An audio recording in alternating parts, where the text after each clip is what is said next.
Hi, everyone. Welcome to Mini Scroll, the daily internet culture podcast bringing you the biggest stories from social media, the creator economy, and the digital space every Monday through Thursday. I'm your host, Lauren Meisner, the founder of the youth digital media brand Centennial World. Welcome back to Mini Scroll, everyone.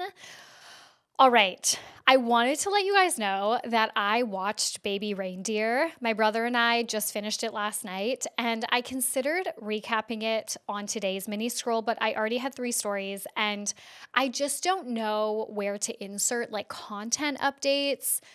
I don't know if I should do like a full episode recapping it. So let me know, slide into my DMs, leave a comment, whatever. Let me know if you guys want content recaps again. And if you want to hear me talk about Baby Reindeer, I don't know if it will be in like a deep dive or mini scroll, whatever. But if you want to hear from me about it, let me know. All right, the first story that I have for you guys today is a very sad one. So TikTok star Eva Evans has passed away at the age of 29. It's been a rough week for the TikTok community as another prolific creator has passed away too soon. Eva Evans, a popular TikTok creator who posted about her life in NYC, has passed away at the age of 29. Eva's passing was announced by her 2 sisters, Zoe and Lila Joy. They wrote, quote, "Yesterday, my family received news that our sweet, fabulous, creative, caring, hilarious Eva, my beautiful sister, has died. After 24 hours, I still find myself in a constant cycle of denial and acceptance, so I know how unbelievable and hard to process this news will be." So when Eva wasn't building her brand on TikTok, she was a filmmaker, having directed and starred in the Amazon Prime Video web series called Club Rat. Club Rat rolled out last year with 5 episodes and saw Eva play an influencer who was navigating dating in New York City after a chaotic and viral breakup. So many New York City influencers and personalities have paid tribute to Eva online, including Julia Fox, who said Eva always stuck up for her, and photographer Ashley Armtage, who wrote, quote, "Eva was smart, hilarious, creative, caring, magnetic, confident," she said on Instagram.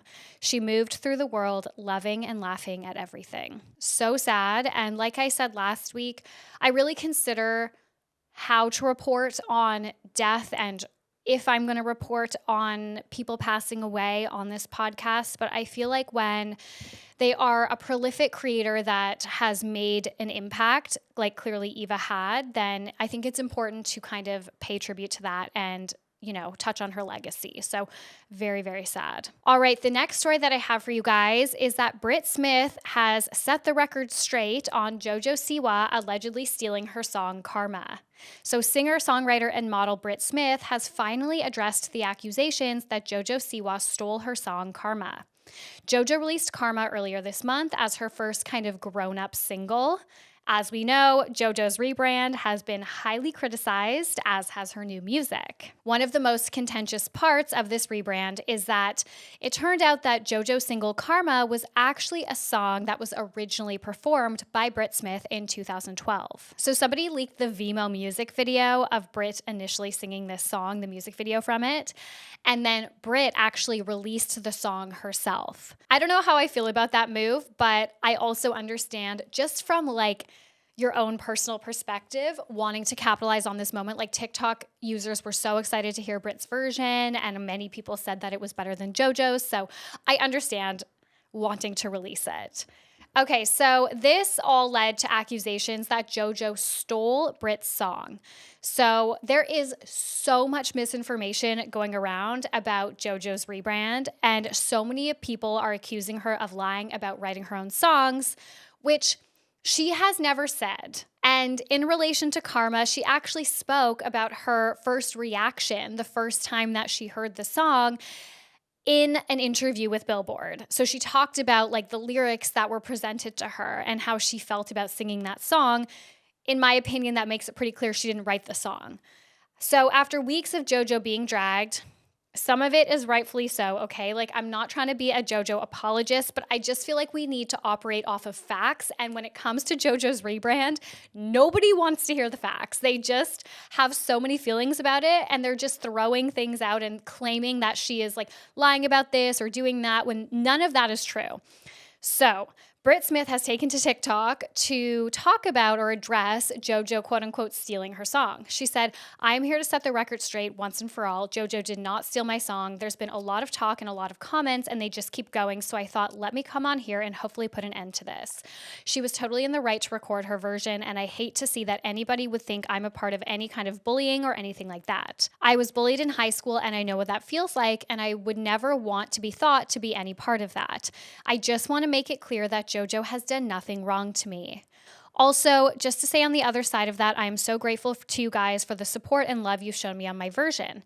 Somebody unearthed it from 12 years ago on Vimeo, my video, and it has been a crazy whirlwind since the last week. And then Brit basically finished by saying she is releasing an EP, kind of off the back of all of this love and support, on May 17th. So I am glad that she has addressed this. There have been lots of people in the music industry that have come forward saying there's no way that JoJo stole this song. She obviously had permission and the rights to record this. But then if you guys have seen any of that content, you'll see that in Twitter, TikTok comments, whatever, people are just going off being like, there's no way, or I don't care, she stole Brit's song, Brit did it better.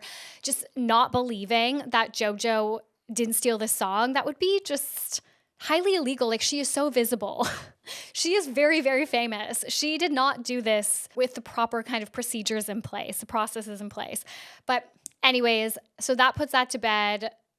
JoJo did not steal this song. She obviously had permission and the rights to record her own version of it. And the last story that I have for you guys is a little update on the Watcher situation from yesterday. So following backlash from their audience after the announcement that they would be paywalling all of their content moving forward, YouTube creators Watcher Entertainment is back with an update.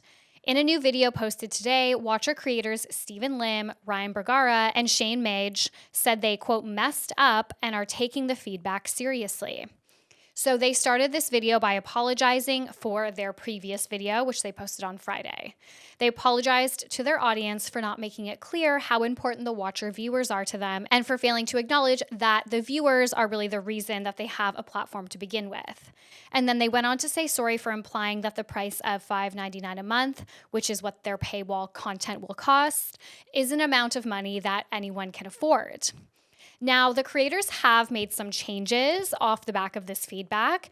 They said that they will keep all of their content for free on YouTube.